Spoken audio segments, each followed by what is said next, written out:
account ဖွင့်ပြီးတော့ video တစ်ပုဒ်စပြီးတင်တာနဲ့ wave app ကနေပြီးတော့ $0.14 စပြီးတော့ပေးပါတယ် Facebook YouTube TikTok တို့ထဲပတ်စံရပို့ပြီးတော့ channel ဆိုတဲ့ဒီ wave app အကြောင်းကိုရှင်းပြပေးမှာဖြစ်ပါတယ် wave app ကိုတော့ Play Store မှာအလွယ်တကူဝင်ပြီးတော့ download ရပါတယ် search bar ကနေ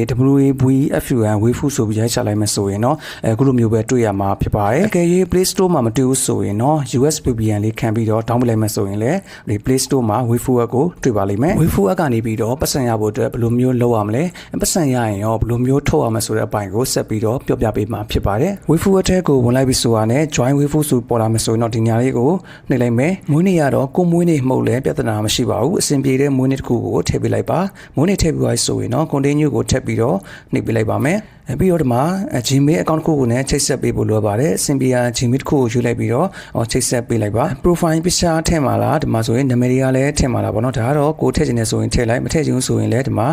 ဒန်းကိုနှိပ်လိုက်လို့ရပါတယ်စိတ်ဝင်စားတဲ့ခေါင်းစဉ်3ခုကိုယူပေးလိုက်ပါဒီအပေါ်ဆုံး3ခုကိုယူလိုက်လဲရတယ်continue ကိုထပ်ပြီးတော့နှိပ်ပေးလိုက်ပါမယ် post ကိုအနည်းဆုံးသူကတင်ပေးရပါမယ်ဒီမှာအဆင်ပြေတဲ့ခေါင်းစဉ်တစ်ခုကိုယူလိုက်ပြီးတော့ post ကိုတင်ပေးလိုက်ပါဟိုကျွန်တော်အပေါ်ဆုံးတစ်ခုကိုယူလိုက်ပြီးတော့ post စပြီးတော့တစ်ခုတင်ပေးလိုက်ပါမယ်ရှင်မှာတော့ကိုအဆင်ပြေရာခေါင်းစဉ်တစ်ခုကိုတက်လိုက်ပြီးတော့ okay ကိုနှိပ်လိုက်ပြီးတော့ဒီအောက်ကဒီညာလေးကိုနှိပ်လိုက်ပြီးဆိုရင်တော့ဒါ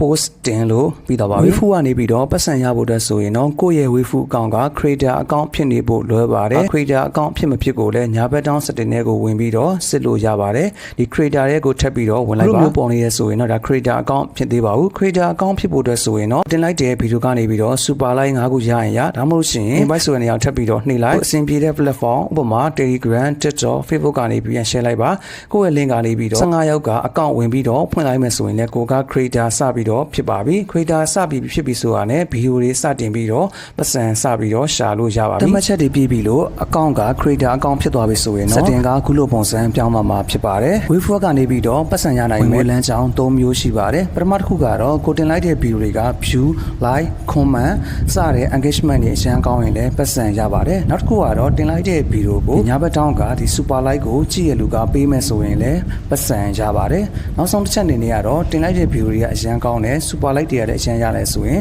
wave app ကနေပြီးတော့ထပ်ပြီးတော့ဒီ creator ကို bonus ကိုထပ်ပြီးတော့ပေးပါတယ် super like ကိုဘယ်ရမလဲဆိုပြီးတော့မေးခွန်းမေးစရာရှိပါတယ်ခုနကကို share လိုက်တဲ့ link ကနေပြီးတော့တခြားသူတွေက account ဝင်ဖွင့်လိုက်မယ်ဆိုရင်လည်းကိုက super like ရပါတယ်နောက်တစ်ခုအနေနဲ့ကတော့ဒီ setting တွေကိုဝင်လိုက်မယ် short တွေကိုထပ်ပြီးတော့ဝင်လိုက် super like ထဲကိုဝင်လိုက်ပြီးတော့ကိုလိုချင်တဲ့ super like ရေတက်ကိုထောက်လိုက်ပြီးတော့ payment ခုကိုလည်းချိန်ပြီးတော့ဝင်လိုက်မယ်ဆိုရင်လည်း super like ရပါတယ် wave app ကနေပြီးတော့ပတ်စံဘယ်လောက်ရရဲဆိုတာကို